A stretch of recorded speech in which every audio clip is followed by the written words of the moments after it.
The storm had ended, but the world it left behind looked like a battlefield. Trees were torn from their roots, metal roofs twisted like paper, and the once busy alien village now lay in ruins. The air smelled of dust and broken soil. Through that silence, a single human walked, Eli Ward. He was an engineer from the nearby human colony, sent to check for survivors and assess damage. But as he walked through the wreckage, he saw more than damage. He saw lives scattered like debris. His boots crunched on shattered glass as he moved between fallen homes. The alien houses had curved walls made of a strange pale stone, now cracked and blackened. He saw broken family items, toys half buried, holographic pictures blinking weakly in the dirt. It wasn't just a disaster site, it was someone's home, someone's memory, destroyed overnight. Then he heard it. A sound almost swallowed by the wind, a soft cry. It wasn't the cry of pain, but of heartbreak. Eli froze and turned toward it. Pushing aside debris, he followed the faint sound until he saw her, a woman of the alien race sitting in the rubble, clutching two small children against her. Her skin was faintly silver blue, her eyes dim with exhaustion. Around her lay the remains of a house that had once stood proud. The widowed alien mother, Sarah Talan, didn't notice Eli at first. She was staring at the ruins of her home, whispering something in her language. Eli didn't understand the words, but he understood the emotion. Her hands shook as she picked up a piece of wood, trying to rebuild something, anything to protect her children from the cold wind. The little ones clung to her clothes, eyes wide with fear. Eli stepped closer and said softly, "Hey, it's okay. I'm not here to hurt you." Her head snapped up. For a moment, fear flashed across her face. The humans and her people didn't trust each other much, but seeing he was unarmed, she just stared in silence. He knelt down and reached for a broken beam. "Let me help," she didn't reply. She simply turned away and continued working, using her hands to lift pieces of debris far too heavy for her thin frame. Eli watched her for a few seconds, amazed. She was hurt. He could see the cuts on her arms, but she didn't stop. Every time something fell apart, she started again. Finally, he joined her. Without asking again, he began moving the larger debris aside, clearing a space where the children could sit safely. When one of the little ones coughed, Eli quickly offered his water pack. The woman hesitated, then took it. Their eyes met briefly, a moment of quiet understanding between strangers from different worlds. As the sun began to set, the light turned the ruins golden. The alien mother tried to lift a fallen wall beam, but it was too heavy. Eli rushed forward and lifted it easily. She watched, surprised, as he propped it up and tied it to the remaining frame using cables from his repair kit. It wasn't much, but it gave them a bit of shelter for the night. The children crawled under the makeshift roof, curling beside each other. The woman sat silently, her face blank, her body trembling from exhaustion. Eli sat across from her, unsure what to say. The storm had taken everything, her home, her husband, her peace. He saw her look toward a small metallic bracelet half buried in the dirt. She picked it up and held it close. It must have belonged to her husband. Eli understood loss. He had seen too many homes destroyed during border conflicts. But this was different. There was something sacred about her silence. He stayed until night. The sky turned dark, stars shining coldly above the ruins. From his pack, he pulled out a portable light and placed it beside the children. "This should keep the cold away," he said. She looked at him, hesitated, then gave a faint nod. He didn't know her name, but he knew one thing: he couldn't walk away. Something deep inside him whispered that this woman and her children needed more than a repairman. They needed hope. Before leaving, he turned back and said quietly, "I'll come back tomorrow." Sarah didn't answer, but as he walked away, he saw her looking after him. The wind carried the faintest whisper, almost too soft to hear. Maybe it was gratitude. Maybe it was just the wind. But as Eli disappeared into the distance, she held her children close and looked at the tiny light he had left behind. For the first time since the storm, the darkness around her didn't feel endless. And for Eli, walking through the wreckage under the cold alien stars, the sound of that faint cry stayed with him, echoing in his mind, calling him back. Morning light crept across the ruined valley, turning the cracked ground silver. Eli Ward returned just as the alien settlement began to stir. Smoke still drifted from shattered chimneys, and small groups of survivors moved quietly, repairing what they could. But Sarah Talan was already awake. The widowed alien mother had been working since before sunrise, lifting heavy stones with her bare hands and patching the roof with scavenged sheets of metal. Her children sat nearby, silent, watching her with tired eyes. Eli stood at a distance for a while, watching her. The others from her village gave him cautious looks. To them, humans were outsiders, technicians who came, took reports, and left. None expected one to return twice. But Eli hadn't come for a report. He came because he couldn't forget the look in that mother's eyes, pain wrapped in strength. He walked over slowly, careful not to startle her. "You're out here early," he said. Sarah didn't look up. "The roof won't fix itself," she murmured, her voice quiet, musical even through exhaustion. Eli knelt beside her and started sorting through the debris. "You'll hurt yourself working like that. You should rest." She shook her head. "I can rest when it's done. My children need shelter." There was no arguing with that. Eli respected her determination, even if it broke his heart. So he said nothing more and began to help. Together they lifted panels, secured them with old bolts, and repaired a portion of the wall. The sound of metal against stone echoed through the air, slow, rhythmic, and steady. By midday, the heat grew harsh. Sweat ran down Eli's neck and his hands were sore. When he looked at Sarah, she was still working, her movements slower but never stopping. Her thin arms trembled, yet she didn't complain. She moved like someone who had done this her whole life, fixing things no one else would fix, surviving where others gave up. Eli offered her food from his ration pack. She hesitated but accepted only a small piece for her children. "You need to eat too," he said. "They eat first," she replied simply. He smiled faintly. "You're stubborn." Her eyes flicked toward him, a spark of humor behind the fatigue. "And humans are talkative." That was the first time she had spoken without tension. For a moment it felt almost normal. Two strangers working side by side, connected not by race or language but by purpose. Later that evening, as the suns began to set, the settlement grew quiet again. Eli stayed longer than he planned, fixing the damaged power lines that ran through the ruins. The glow returned to the walls, dim but enough to light the children's faces. Sarah's youngest pointed at the flickering light with a smile. "It looks like home again," he whispered. Eli's chest tightened. That small sentence hit harder than anything else that day. He realized then that this wasn't just about rebuilding walls. It was about rebuilding hope. When he finally stood to leave, Sarah spoke, her voice softer than before. "You shouldn't come back. The elders don't trust humans. They'll think you want something." Eli shrugged. "Let them think what they want." "I'm just helping." She looked at him, studying his face for a long moment. "You remind me of him," she said quietly. "Your husband?" She nodded. "He was stubborn too. He died protecting us from the storm. I buried him there." She pointed to a small mound near the fallen garden wall. "He wanted to build this house strong enough to last forever." Eli followed her gaze and felt a lump in his throat. "Then let's finish what he started," he said softly. For the first time, Sarah didn't refuse his help. The following days became a silent routine. Every morning, Eli came back with new materials from his outpost: spare beams, solar nails, and insulation fabric. Sarah worked beside him, saying little but always moving, always focused. The children started playing again, chasing each other through the dust. Neighbors watched from a distance, confused and curious about this strange partnership between a human and a widow.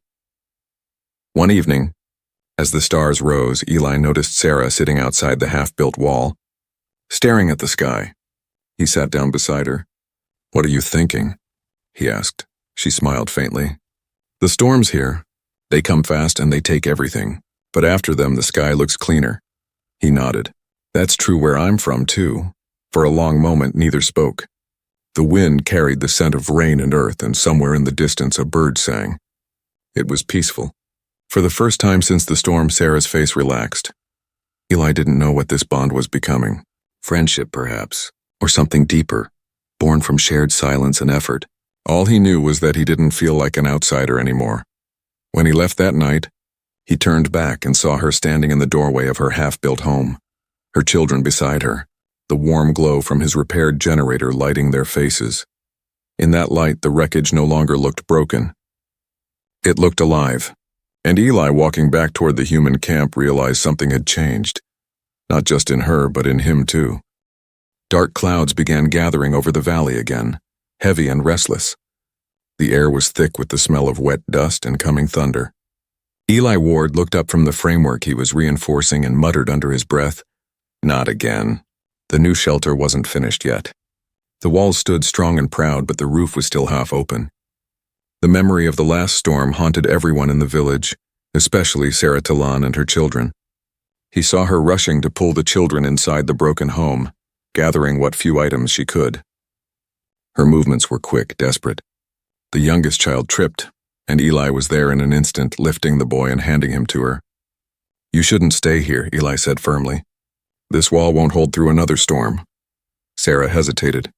She looked at the horizon where lightning flashed in long white streaks. "Where else can we go?" she asked quietly. Eli pointed toward the small shelter he had built near the ridge, his own field station, stocked with supplies and solar lights. "There, it's safe. Come on." Sarah froze for a moment, torn between fear and pride. Her people didn't enter human shelters. It was a silent rule, born from years of mistrust. But when another thunderclap roared across the sky, shaking the ground, she grabbed her children's hands and nodded. "Go," she whispered. They ran together through the wind as the first drops of rain began to fall. Huge, heavy drops that hit the ground like stones. The storm came fast, faster than anyone expected. By the time they reached Eli's station, the rain was pounding hard against the walls. He sealed the door and powered up the internal heaters. The soft glow of blue lights filled the small room. The two children huddled under a blanket, eyes wide.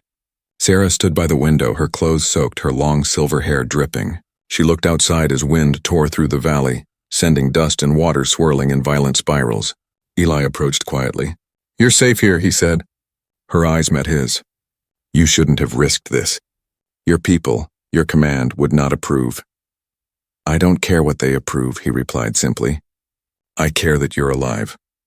For a moment she said nothing. Then her voice softened. "Why do you care, human?" Eli sighed, rubbing a hand over his wet hair. "Because I've seen what loss does, and I'm tired of watching people suffer when I can help." Outside, the storm howled. The roof groaned under the pressure, but the structure held. The children slowly drifted to sleep, comforted by the steady hum of the power cells. The light flickered, throwing soft shadows across the walls. Hours passed in silence. Sarah sat near the heater, her gaze lost in thought. "My mate used to tell stories during storms," she said suddenly. "He said the thunder was the sky reminding us that life is fragile, but also loud enough to be heard." Eli smiled faintly. "He sounds like a good man." "He was," she whispered, voice trembling. "He wanted to build a home strong enough for us, but the storm took him before he could finish." The pain in her tone was quiet, but it cut deep. Eli didn't try to give comfort through words. He knew sometimes silence was kinder. He simply sat beside her, letting the hum of the rain fill the space between them. After a while, the smallest child stirred, frightened by a sharp thunderclap. The boy clung to his mother, whispering, "Will our house fall again, Mama?" Sarah's hands shook. She had no answer. Her eyes glistened and she looked away. Before she could speak, Eli leaned forward and said softly, "No, it won't. I promise you, it won't ever fall again." The boy looked at him, wide-eyed. Sarah did too, her expression unreadable. "You can't promise that," she murmured. Eli met her gaze. "I can, because I'll build it myself, and it won't just stand through storms, it'll last generations." The room fell quiet except for the rain. Sarah didn't reply, but something changed in her eyes, something between disbelief and hope. She turned back to the window, and for the first time since her husband's death, her hands stopped trembling. When the storm finally passed, dawn broke over the valley, painting everything silver and calm. The air was fresh, washed clean. Sarah stepped outside with her children. The old home was in ruins again. The fragile roof had collapsed completely. But she didn't cry this time. She turned toward Eli's shelter where he stood watching the sunrise and said quietly, "Then, we start tomorrow?" Eli nodded. "Tomorrow," he said with a smile. And as the first light touched the broken ground, the promise made in the rain began to take root. A promise not built from words, but from action, trust, and something neither of them could name yet. Something strong enough to outlast any storm. The next morning rose bright and gold, the air smelling of wet soil and new beginnings. The storm had left scars across the valley, but it had also washed away the dust of despair. For the first time since the disaster, the village didn't feel dead. It felt alive, waiting. Eli Ward stood beside the ruins of Sarah's home with sleeves rolled up, a data pad tucked under his arm. The alien widow and her children watched as he drew designs in the dirt with a metal rod. His hands moved fast, confident. "If we anchor the foundation deeper," he explained, "the next storm can't touch it. And if we blend human alloy with your native crystal stone, it'll breathe but won't break." Sarah's children leaned close, their eyes wide with curiosity. The younger one, barely old enough to speak full sentences, whispered, "Will it glow like before?" Eli smiled. "Brighter." Sarah stood quietly, her arms crossed. She wanted to believe him, but belief came hard. Her husband had dreamed of a strong home too. Still, when Eli began unloading equipment from his transport, she moved to help without being asked. That small step, the first time she helped him willingly, meant more to him than any word. By midday, the ground was cleared. Eli used a compact digger drone to carve out the foundation, while Sarah and the villagers brought materials: crystal shards, planks, stone. At first, the others watched from a distance, whispering to each other. They had never seen a human and a widow working side by side. But slowly, curiosity won over suspicion. A few younger aliens joined in, carrying tools, asking questions. Eli didn't talk much while working. His movements were steady and focused. Every bolt, every wire mattered. He wasn't just building a house, he was keeping a promise made to frightened children on a stormy night. Sarah worked beside him, silent but determined. She didn't just hand him tools, she learned. When Eli taught her how to use the plasma welder, she took it carefully, her glowing eyes reflecting the light. Her hands were clumsy at first, but she didn't stop until she could weld a perfect seam. The faint hum of the tool blended with the sound of her children laughing nearby, a sound Eli hadn't heard since the storm. By the third day, walls began to rise. Not dull and gray like human structures, nor fragile and curved like alien ones. The design was something new, an elegant mix of both. Silver alloy bones with crystal stone panels that shimmered faintly under sunlight. The light scattered through them like glass, painting the dusty ground in color. One of the older villagers came closer, running his fingers along the wall. "It's strange," he muttered, "but strong. It feels alive." Eli wiped his brow and grinned. "That's the idea." When evening came, Sarah brought out a small pot of sweet tea, her people's way of showing respect. She handed a cup to Eli without meeting his eyes. "For your work," she said simply. He took it with both hands. "Thank you." They sat under the half-built roof as the twin suns dipped behind the hills. The light through the unfinished walls painted them in hues of gold and violet. The children played near the edge, chasing small glowing insects that floated after the rain. For a brief moment, it didn't feel like a broken world anymore. It felt like peace. Sarah looked at the rising walls and whispered, "He would have been proud." Eli turned to her. "Your husband?" "Yes, he always wanted this. Not just for us, but for everyone here. A place that could stand against anything." Eli nodded slowly. "Then let's make it more than a house. Let's make it a symbol." Her eyes lingered on him for a moment, soft but unreadable. "You humans always dream big." He laughed quietly. "Someone has to." Days turned into weeks. The house rose higher, its structure gleaming under twin suns. Villagers began bringing food, helping with tools, even singing as they worked. Sarah's children followed Eli everywhere, calling him Builder. Every sound of hammering, drilling, and laughter echoed through the valley like a heartbeat returning to life. One morning, as the final roof panel locked into place, Sarah stood beside Eli and looked at the completed frame. Her voice trembled slightly when she said, "It's beautiful." Eli smiled, brushing dust off his gloves. "It's home." For the first time, she didn't correct him. That night, when the lights came on and the new house glowed softly against the dark horizon, the villagers gathered to watch. It wasn't just a building, it was hope made real. The children danced in the doorway, their laughter carrying through the valley. Sarah turned to Eli and whispered, "You built this for us." He shook his head gently. "No, we built it together." And as the stars rose above the shining roof, the whole settlement seemed to breathe again. The storm had taken everything, but from its ruins, something far stronger was born. Trust, unity, and the beginning of something no one could name yet. The house stood proudly beneath the twin suns now, a gleaming blend of human alloy and alien crystal stone. To the villagers, it looked almost alive, glowing softly at dusk. Children played around it, running their hands along the smooth walls, laughing when they felt the gentle warmth it released. Sarah Talon watched from the doorway, her children beside her, and for the first time in what felt like forever, her heart was calm. But peace on the frontier never lasted long. 3 weeks after the last wall was finished, the hum of engines filled the valley. Eli Ward's head snapped up. Dust clouds swirled on the horizon. 3 patrol crafts from the Interplanetary Authority, the same officials who once said humans couldn't mix technologies with alien settlements. Sarah's face paled as she recognized the insignia on the lead ship. "They're from the Council," she whispered. "They came before the storm. They told us humans should keep to their own side." Eli's jaw tightened. "Let them come," he said quietly, but his stomach twisted. The ships landed near the edge of the rebuilt village. The hiss of hydraulic doors echoed across the field, and a group of uniformed officers stepped out. Their faces were clean, polished, cold, people who had never touched dirt or sweat for survival. The leader, a tall woman with silver badges on her collar, walked forward and stopped in front of Eli. "Human engineer Eli Ward?" she said sharply. He nodded. "That's me." She pulled up a holographic tablet, scrolling through glowing text. "You've been reported for unauthorized human technology integration on non-human land. Building structures using restricted alloys is a violation of Interspecies Code 4A7.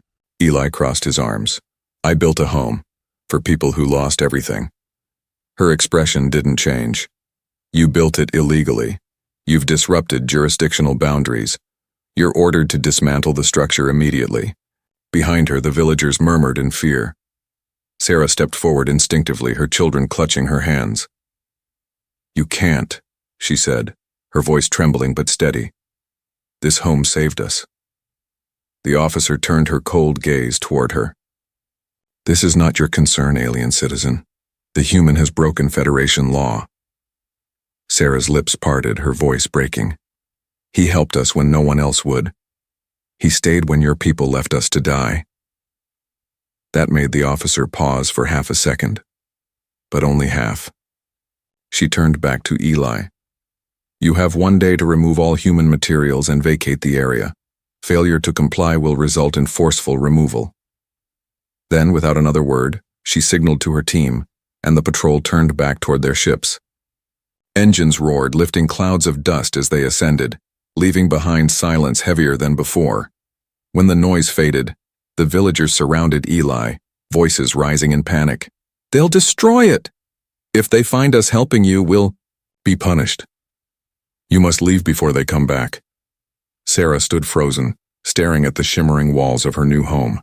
All her work, all her hope, now a target of politics and pride. She turned to Eli, tears in her eyes. Maybe you should go," she whispered. "You've already done enough." Eli looked at her, then at the frightened faces around him. "Enough?" he said quietly. "No. I promised your children a house that wouldn't fall. I don't break promises." Her voice broke. "They'll arrest you." "Then they'll have to take me with the walls," he said, his tone calm, but filled with steel. That night, while others hid in their homes, Eli stayed outside under the stars, checking every joint and beam of the new house. His hands moved in silence, tightening bolts, reinforcing supports, anchoring energy conduits deeper into the ground. Each movement carried the weight of his defiance. Sarah came out quietly, wrapping a blanket around her shoulders. "You can't fight them," she said softly. "I'm not fighting," Eli replied. "I'm building. That's what humans do best." She stood beside him, watching him work, her eyes glimmering faintly under starlight. "You shouldn't have to fight for kindness," she whispered. He smiled faintly, still focused on the beam. "Maybe not. But sometimes kindness is what starts the fight." In the distance, lightning flashed again, far away but coming closer. Another storm on the horizon. When dawn came, the sky glowed with the color of steel. The villagers gathered again, expecting Eli to be gone. Instead, they found him, Standing before the house, his tools laid out neatly beside him, Sarah stepped forward, her voice trembling. "They'll be here soon." Eli nodded. "Good. Let them see what we built." And when the patrol ships appeared once more, slicing through the clouds, the house stood tall and unshaken, its walls glowing softly in defiance, its human and alien makers standing side by side. Fear had returned to the valley, but this time it didn't find the same people it once ruled. This time it found courage waiting. The night had been long and tense. The patrol crafts lingered in orbit, their lights faint stars in the dark sky. Everyone in the valley expected soldiers to return at sunrise and tear everything down. But Eli Ward didn't sleep. He worked. Under the dim glow of his headlamp, he tightened the last metal joint, rewired the internal circuits, and sealed every opening against the cold. His hands were scraped raw, his arms sore, but his eyes burned with quiet determination. When he finally stepped back, the house stood still and silent, its walls gleaming faintly like starlight captured in stone. The first light of dawn crept over the ridge. It touched the crystal panels, and suddenly, the home came alive. Golden light scattered across the valley as if the walls themselves were breathing. The house shimmered softly, glowing against the pale morning mist. Villagers peeked from their doors, their fear mixing with wonder. Sarah stepped outside with her children, the early wind tugging at her silver hair. She froze when she saw what Eli had done. The structure pulsed gently with energy, blue and gold light weaving together like living veins through the walls. "What did you do?" she whispered. Eli smiled faintly, exhaustion in every line of his face. "Finished it," he said simply. The younger child ran forward, touching the wall. "It's warm," he shouted. "It's alive," Sarah murmured, her eyes wide. "You used our crystal stone's heart resonance." Eli nodded. "I studied it from the fragments you saved.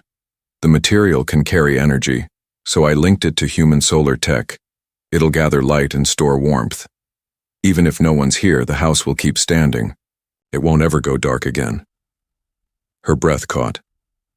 "You did this overnight?" He shrugged, smiling tiredly.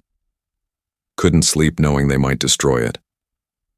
She stared at him for a long moment, then said softly, "They won't destroy this." As the sun rose higher, the light from the walls reached the hills. The glow reflected into the air like a beacon. Villagers came closer, whispering in awe. One of the elders touched the frame and murmured, "It feels like the world itself approves." Even those who once distrusted Eli now looked at him with something new: respect, gratitude, hope. When Sarah stepped into the house for the first time, she froze in the doorway. The interior glowed gently, sunlight filtering through crystal veins in the ceiling. The air was warm, calm, alive. Her children ran across the polished floor, their laughter echoing softly against the glowing walls. Eli followed quietly behind. "Power cells are built into the walls," he explained. "No wires to break, no engines to fail. You'll have heat, light, and water, self-sustaining for years." Sarah turned toward him. Her eyes were filled with tears that shimmered like liquid silver. "You didn't just build a house," she said quietly. "You built safety. You built a home." He tried to speak, but words failed. He only nodded, his throat tight. Outside, the sound of footsteps broke the calm. The villagers were gathering. They stood before the shining home, the light reflecting in their eyes. It wasn't just beauty they saw. It was proof that humans and aliens could build something greater together. When the patrol ships returned later that morning, they didn't find rebellion. They found a miracle. The lead officer, the same woman who had ordered its destruction, stepped out and shielded her eyes against the glow. The house reflected the sun like a jewel. Its readings on her tablet fluctuated wildly, half human, half alien design, stable beyond anything seen before. Eli walked up to her, wiping his hands on his jacket. "You can't dismantle this," he said quietly. "It's part of the ground now." The officer hesitated. Around her, the villagers stood silently beside Sarah and her children. No one moved. The house glowed behind them, steady and bright. For a long moment, the officer said nothing. Then she turned off her scanner. "I see no violation here," she said finally. "Consider this, a prototype. Keep it safe." And just like that, the patrol left. When they were gone, cheers filled the valley. The tension broke, replaced by laughter and tears. Sarah turned to Eli, her voice trembling. "You did it. They accepted it." Eli looked at the shining home, now alive with light and warmth. "No," he said softly. "We did it." As evening came, the house glowed brighter than the stars, visible from miles away. People from nearby colonies would later call it the house that shone at dawn, a symbol of what could be built when fear gave way to faith, and when one human's promise became a light for an entire world. By the time a full cycle of moons passed, the valley had changed forever. The broken huts were gone. The soil had been cleaned, and in their place stood new homes, built with the same design Eli Ward had pioneered. The first one, Sarah's house, still glowed the brightest. At night, its soft gold light spread across the hills like a living heartbeat visible from orbit. News of the human home had traveled far, faster than Eli ever imagined. Traders who passed through the frontier carried stories of it to nearby worlds. A house that breathed light and never fell, built by a human for a widowed alien mother and her children. Some called it legend, others called it rebellion, but to those who saw it with their own eyes, it was something holier, a reminder that hope could be engineered. Eli didn't seek fame. Every morning he woke before dawn, checking the structures, teaching villagers how to maintain the power cells, and sketching new blueprints under the rising suns. The children followed him everywhere, calling him Builder Eli, and Sarah always smiled when she heard it. But she noticed how tired he looked these days, how often he stared at the sky in silence. One evening, while the valley was bathed in twilight, she found him on the ridge above the village, sitting with a datapad glowing faintly in his hands. The stars were beginning to pierce the violet sky. "You're leaving," she said softly. He didn't look surprised. "Soon," he admitted. "The Federation's council wants me back on the capital world. They want to study the project. They say it could change everything: architecture, colony design, interspecies relations." He sighed. "But I think they just want to claim it before it belongs to the people." Sarah sat beside him, her hands folded in her lap. "You fear they will take your work away." "It's not mine," he said, glancing at her. "It's yours. It started here with you, with what you taught me about endurance." She smiled faintly. "And what did I teach you?" He chuckled softly. "That strength doesn't always roar. Sometimes it just rebuilds quietly after the storm." For a long moment they sat in silence, listening to the distant hum of the new homes. Lights flickered like stars scattered across the valley floor. "They will write about this place one day," Sarah said finally. "And they will say a human came here and changed everything." Eli shook his head. "They'll say we did." The next day a transmission arrived from orbit. The Federation had reviewed his data and design files. They were impressed, astonished even, but they wanted to centralize the technology. They demanded that Eli return and hand over the schematics, citing safety and interplanetary consistency. He refused. The rejection shocked the officials. Within hours, new orders came. His project would be reviewed on site. They would send observers, recorders, and analysts. But before any of them arrived, Eli had already begun transmitting his designs, not to the Federation, but to every open network he could reach. Blueprints, material codes, energy equations, he uploaded it all unrestricted. He named the file Project Dawnlight and signed it with a single line: "For every world that has known storms, build again." When the Federation arrived days later, the message had already spread across the colonies. Humans, aliens, hybrids, all had access to his design. No one could own it now. It belonged to the stars. The officials were furious, but they were too late. The story had already captured the public imagination. Journalists arrived, drones hovered overhead, and 1,000 feeds broadcast images of Sarah's glowing house. The world saw not rebellion, but unity. They saw two people from different species standing together, surrounded by light. Sarah's children ran to Eli as the cameras rolled, laughing. "We told you it wouldn't fall," the youngest shouted, hugging his leg. Eli smiled and looked toward Sarah, who stood at the doorway, the soft light of the home painting her face in gold. She nodded once, an unspoken thank you, an unspoken goodbye. When the reporters asked Eli what he wanted his message to be, he said only this: "Storms will come. They always do. But if we build together, if we care enough to stay when it's hardest, no storm can take what's made from both our hands." That quote spread faster than any headline. Within weeks, Project Dawnlight homes began appearing on other colonies, on desert planets, frozen moons, even in human mining outposts where people once lived in steel boxes. Now those homes glowed with the same gentle warmth as the first.